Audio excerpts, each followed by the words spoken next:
Stone soldier. ये कहानी है दो ट्रेजर हंटर दोस्तों की जिनका नाम बिली और स्मिथ था।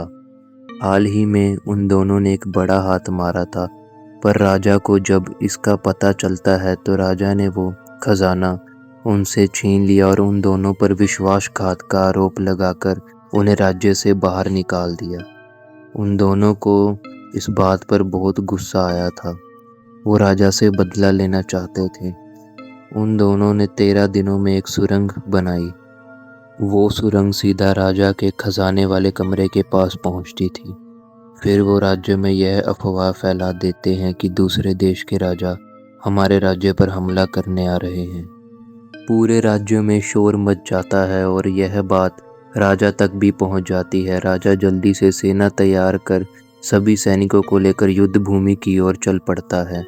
यह देख दोनों दोस्त बिली और स्मिथ जल्दी से सुरंग के रास्ते से खजाने वाले कमरे के पास पहुंच जाते हैं।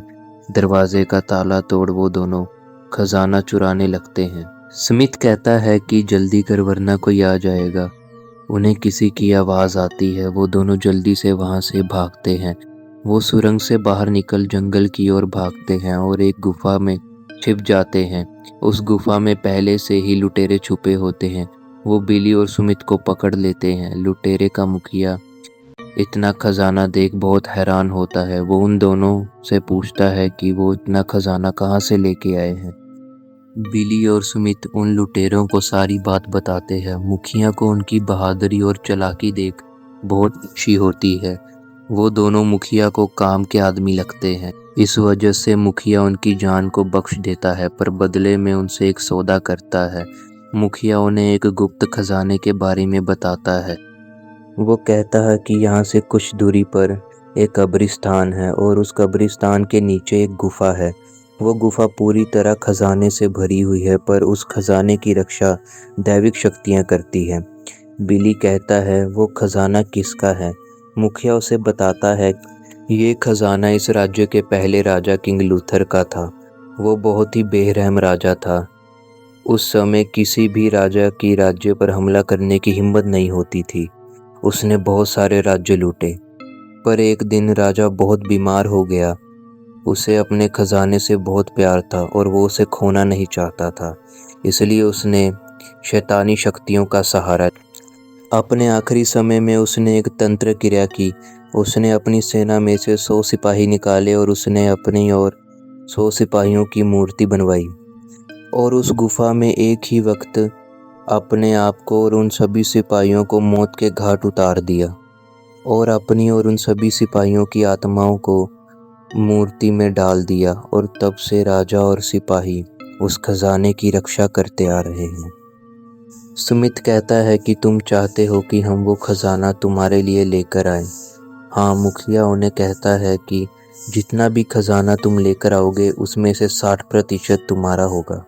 बिली और स्मिथ मजबूर थे। वो इसके लिए मान जाते हैं। वो सभी उस गुफा के पास पहुंचते हैं और बिली और स्मिथ उस गुफा के अंदर जाते हैं।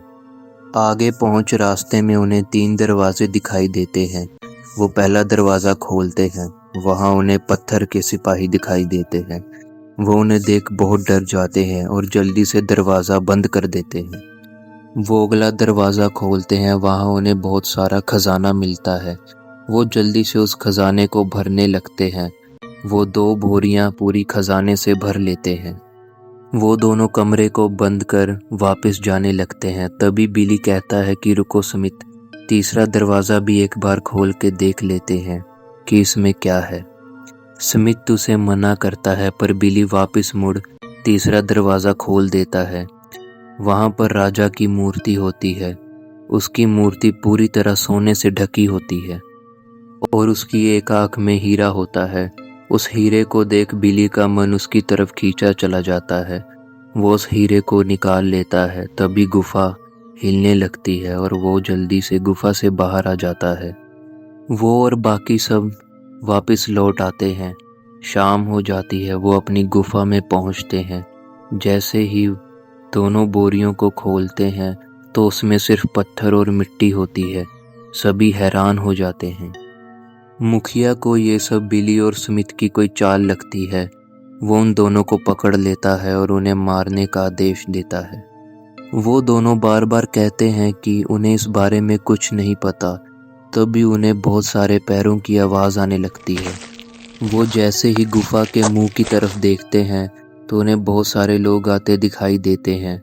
वो जब थोड़ा और पास आते हैं तो सभी देखते हैं कि वो दरअसल इंसान नहीं बल्कि मूर्तियां हैं। बिली कहता है कि ये तो वही सिपाही हैं जो उसने अंदर देखे थे। वो सभी सिपाही गुफा के अंदर घुस जाते हैं और उन सबको मार देते हैं। अगले दिन उन लोगों की बॉडी राज्य के बीचों बीच मिलती है और साथ ही में एक लेटर भी मिलता है जिसमें लिखा होता है कि हमारे खजाने से दूर रहो, मैं राजा लूथर अभी भी जिंदा हूँ।